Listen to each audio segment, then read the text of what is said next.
Salam alaikum. Donc, Adi, c'est la suite de la première vidéo. Cette vidéo, je vais l'expliquer uniquement en langue française. Donc, pour ceux qui sont francophones, enfin, qui aimeraient qui ne comprennent pas très bien l'arabe. Donc, en clair, ETIAS, c'est quoi? Voilà. Le mot ETIAS est une abréviation de autorisation de voyage pour l'espace Schengen, donc qui sera mise en application à partir du 1er janvier 2024. Je vous laisse écouter le député, vous comprendrez mieux. Il est absolument essentiel de doter mieux nos consulats en personnel. Sur les visas, il y a un certain nombre de postes qui ont des activités qui sont très soutenues et qui sont de plus en plus compliquées. Vous l'avez d'ailleurs rappelé dans un courrier la semaine dernière. Concernant les passeports, l'activité est particulièrement soutenue par rapport aux années précédentes. Et Madame la Ministre, j'attire votre attention sur un élément. C'est la mise en place d'ETIAS l'année prochaine, qui va contenir un certain nombre de binationaux qui n'ont pas de passeport français et qui ont l'habitude de venir en Europe. À ne plus pouvoir venir en Europe s'ils n'ont pas de passeport français.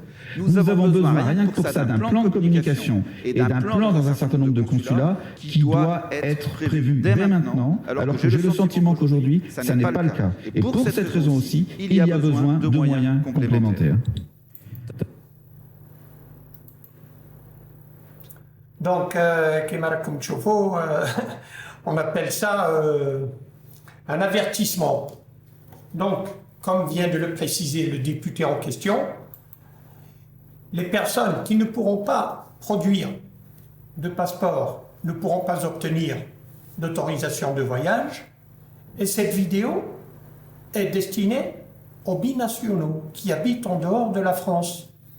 Donc, automatiquement, l'autorisation de voyage ETIAS sera obligatoire pour tout le monde, tant pour les doubles nationalités que pour les ressortissants américains, canadiens, quelle que soit leur nationalité.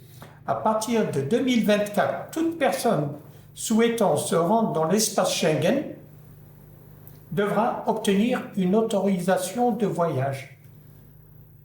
Et sans preuve de votre nationalité, donc la preuve de la nationalité, bien sûr, vous avez votre passeport, votre carte d'identité et tout, vous ne pourrez pas obtenir d'autorisation de voyage.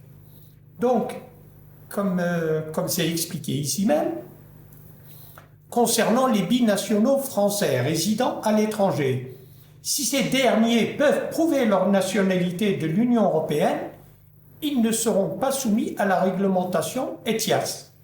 Cependant, devant le nombre de refus de CNF et de retrait de documents de voyage, ces Français de l'étranger ne pouvant plus prouver qu'ils sont Français ne pourront pas se déplacer en Europe, faute d'avoir obtenu une autorisation ETIAS. Cette clarification, bien sûr, provient d'une communication du ministère de l'Europe et des Affaires étrangères datée du 11 mai 2023 à Jean-Yves Lecomte, sénateur représentant les Français vivant à l'étranger.